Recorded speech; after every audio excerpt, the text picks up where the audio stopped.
Okay, recording this video. It's actually Sunday morning, 24th of July 2011 here in Sydney, Australia. Hope you're having a great weekend. And woke up this morning to amazingly good news that Cadel Evans is likely to win the Tour de France. Cadel Evans is an Australian bike rider. I think this is his 7th tour. He's come incredibly close to winning a couple of times. He's been second twice.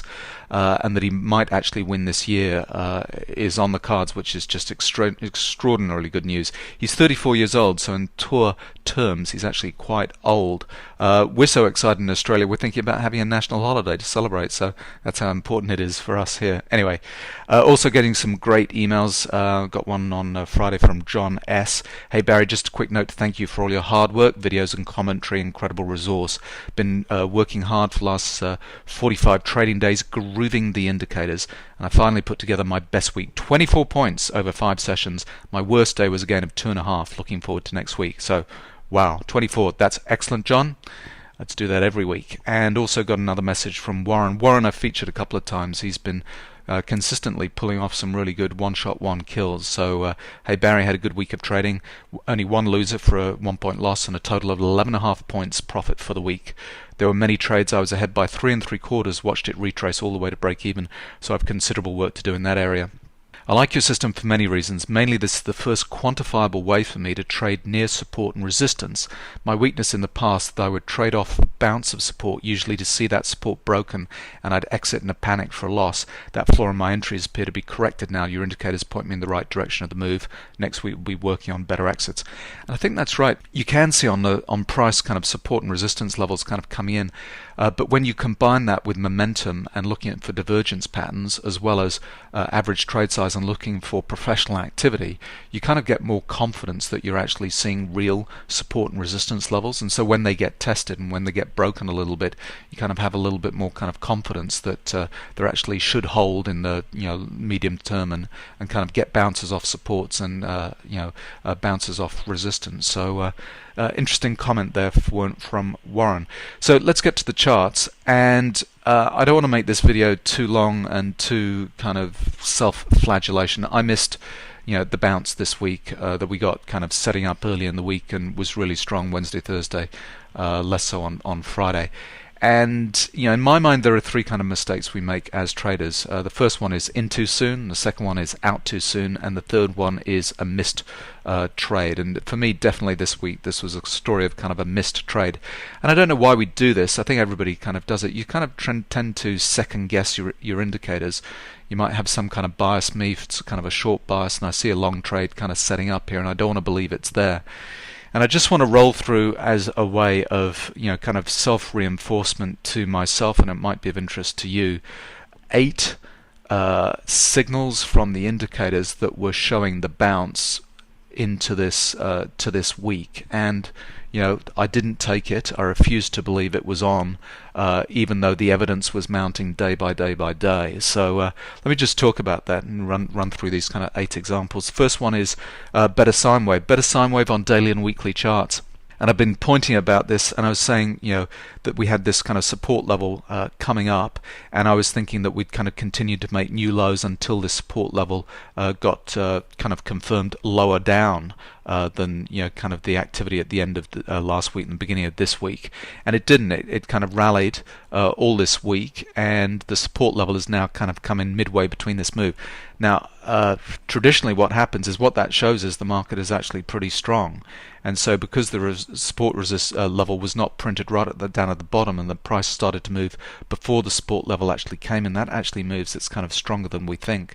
And on the weekly chart, we've had this thing kind of lining up for a while, and we got confirmation this week that it's a pullback in an uptrend. So on 2 different time frames, these kind of support levels were kind of coming in, and I was hoping that the support level would come in here instead of just taking the signals as is. Second example, better momentum. So the last kind of time we tested down into the 1250s, you can see all these blue professional bars, exhaustion, selling, bullish divergence, and we kind of held down in the 1250s. We had this first rally up to test the highs, this next rally down. This was a flush signal that came in the end of next week and the end of last week and the beginning of this week. So it's flushing out the last of the sellers at this point, and we've rallied from there. So signal number 2. Signal number 3 is better trend.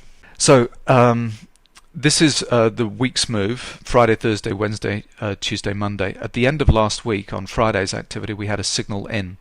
Prior to that, we had a low in beta trend oscillator, and at that low we actually had a bullish divergence signal here. So what that tells me, when we have that extreme selling signal on beta trend oscillator and a bullish divergence, that says that the trend oscillator the next day is likely to turn up, which is the day that we got the entry signal in here. So the trend oscillator kind of turns up. It's on the Friday, it's a little bit early. The Monday we sell off a little bit, but as soon as the highs of the bar are taken out, the trade looks good. So that's kind of signal number 3. So the trend oscillator with bullish divergence kind of saw that turn kind of happening, refused to believe it. Then better X trend. So here we were talking about this level at 1305 was kind of critical. We got it broken on a closing basis, but the indicator didn't reverse because we didn't have exhaustion selling at any point. And a move in terms of better X trends needs to be set up in terms of an exhaustion signal to set the move going, and an exhaustion signal to end the move. So in this last kind of downtrend, the move was started off by an exhaustion selling signal here, and then ended off with an exhaustion selling signal down here, and that's what kind of trapped this move. And to start this move, we'd not had an exhaustion selling signal, and that's what you need in order to show that there's an extreme amount of kind of bias in one direction in order to set the move in place. So this is why this indicator never kind of reversed and went around. Although we had it on a closing basis, it closed above the trailing stop, and so is still in an uptrend. So that's number 4. Then looking at kind of the risk-on trades, and on all the risk-on trades we've had weekly support that's been holding things. So first of all, let's look at crude oil. So last month we've had cyclical support on crude oil that's been holding. We've also had it on the euro. So in the euro we kind of broke into an uptrend, and I talk about kind of resistance turns into support on the downside here. So this move down here was broken. We came very close to that resistance becomes support level. We get a blue professional bar, so the professional's kind of getting in at that retrace down at below 140, and we kind of bounced from there. And then another example is copper. So copper, the last couple of months we've had this pullback in an uptrend signal kind of holding, and so these tend to be good until we get reverses on the upside. So we've got weekly support on these 3 kind of important risk-on trades. And then in terms of professional bars on the daily time frames, the professionals have been showing the way. So on the euro chart here, coming into this 138 level, you can see the professionals buying into this cyclical support level and then kind of picking it up as that support level gets confirmed, if you like. So that blue professional bar, so they're buying into the lows, and then they kind of rush to buy it as that low gets confirmed at 140. And then we kind of rally, and Thursday's activity was kind of buying into this move as it really starts to strengthen with the good news, supposedly good news out of the Europe, with kind of an intervention into the sovereign debt crisis there. So you can see that the professionals were kind of buying this activity, and the lows of those blue professionals, that little sequence, kind of have held through this little retrace here, and kind of it's off. So you'd have been seeing blue professional bars on the reverse if the euro was going to weaken. Crude, same kind of activity here on crude. So coming into this support level here, we had professional blue bars followed by a Rambo pattern, and then we hold. This retrace down here was important. So on that down bar, the professionals were buying that because the low of the bar never got broken. And then we actually had this amateur day, was an amateur selling bar testing this support level here, and that shows no supply. So it's a lack of people kind of willing to sell at that point. The amateurs are trying to sell, but it doesn't break the low of where the professionals were stepping in and buying this market at about 95, and then we rally from there. And then on copper, so copper coming into this support level at $4. So the first time we kind of come in here, the professionals are buying this low, seems to hold. We come back in again, the professionals are buying this. They kind of get excited at this point. We come back to test. Professional blue bar here at support, holds again, and we break the highs of those bars, showing that that's professional kind of buying activity at those lows, and the market kind of races away. So you can see all that professional buying activity on kind of daily charts on those kind of risk on. And then if I show you the dollar index, so dollar index should be the reverse. It's kind of a risk off type of mood. Here we've had the reverse. The last kind of times we've been coming into these highs at 76 and 77 professional bars, kind of coming into this, and we can't keep going. These kind of get broken to the lows of those bars, showing that's likely to be professional activity kind of selling out. Now on Thursday's activity into Friday's activity, we had kind of blue professional bar here. Let's wait and see. This 74 level, 73 level is kind of absolutely key on dollar index. Let's see if this kind of holds, or is this kind of falling through the ice and the professionals kind of getting on to a move that breaks through 74 and is a strong move on the way down. So we'll find out kind of in due course. But what I'm trying to show is these blue professional bars up here that were kind of, we couldn't break the highs of those bars, so that suggests that was kind of amateur, professional kind of profit taking, kind of getting short at those points there, and we're kind of going back down to test support levels and see where we go from here. So that's kind of signal 6 pro bars on professional bars on the risk on, risk off kind of trades. And then end of trend on the bond markets, and I've been talking about this in terms of interest rates. You can see exactly the same kind of pattern happening in the bond market. So we've had on the 5-year end of trend showing a topping out kind of move on the bond market.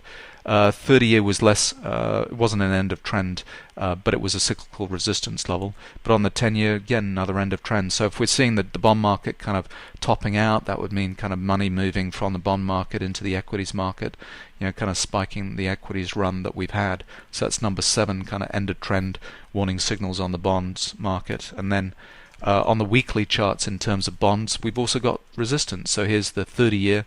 We've had resistance kind of play in at a flush signal as well, bearish divergence and so on, kind of weakness there. The 10-year, same thing, resistance, and the 5-year resistance on these weekly charts.